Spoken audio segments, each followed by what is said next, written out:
mga guys! Gumawa nga pala ako ng DIY bouquet dahil Mother's Day ngayon. Dito nga ay naghanap na ako ng walis ting. Wala yung ting-ting. Daspan lang nakita ko ting-ting. Duling ka?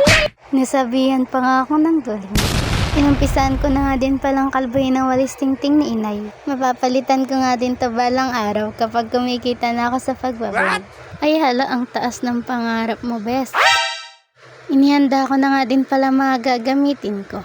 Nagumpisa na nga din pala akong gumawa. Kasi kapag bukas nababaka sa isang araw ko pa matapos.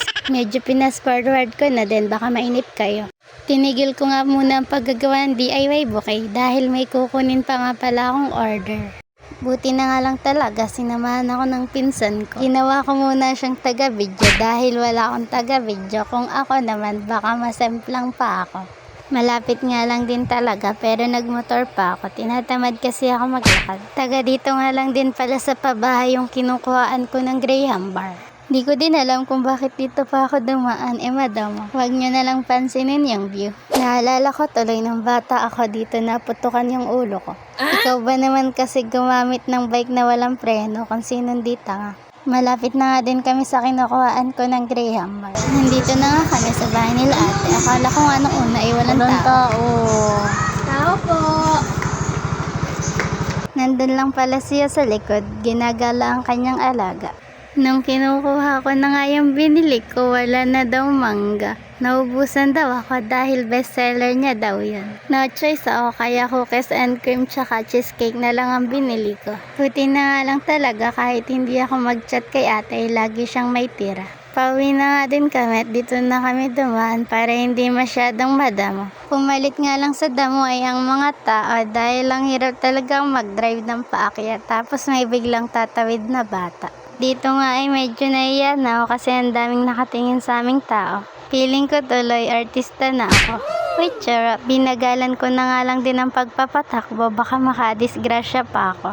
Mahirap pa na makadisgrasya lalo na pag walang lisensya. Talagang konsensya talaga makukuha ko kapag nakadisgrasya ako. Dito na nga din kami dumaan kasi bukas na yung kawayan na nakaharang dito. Mas malapit din kapag dito. Nung bago nga kami umalis, hindi ko din napansin na tinanggal pala yung kawayan dito. Kasi ibabalik nga din daw agad. Pagkabalik nga namin, ginawa ko agad dito. Nagpatulong na nga din ako sa magkapatid.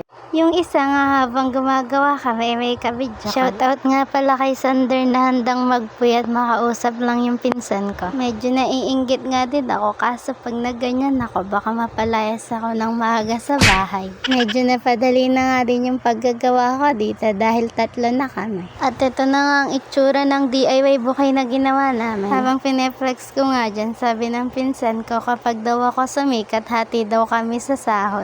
Wala pa nga, bago pa lang hahati agad. Malapit ko na nga ding matapos ang DIY bouquet. Gabi na din kaya tinatawag na ako ni inay para kumain. Sabi ko nga ay mamaya na. Tatapusin ko muna itong ginagawa ko pero hindi niya alam na bulaklak yung ginagawa ko. Kala niya ay nagbablog lang ako pero ito talaga yung binablog ko. Dito nga ay binabalot ko na colored paper lang din yung pinambalot ko. Wala pa kasi ako sa ngayon pambili ng bouquet. Pero sana balang araw mabilhan ko din sila inay ng totoong bulaklak. At ito na nga ang itsura ng DIY bouquet na ginawa namin. At dito nga ay nag-ayos muna ako para naman hindi sabog-sabog yung buhok ko. Inapagalitan na din ako dyan dahil ayoko pang kumain. Tinapos ko muna kasi talaga tong DIY bouquet bago ako kumain. Hindi ko nga din alam kung ano yung magiging reaction ko dyan kaya tawa na lang ako ng tawa. Pagkaabot ko nga niyan kay mama ay niyakap ako. Siyempre hindi pwedeng wala si inay. Siyempre pagkaabot ko kay inay kinis ko siya. Mama naman ay nainggit kaya siya naman ang kumis sa akin. Ilan to? Ilang colored paper to? 20 lang. Bayan to?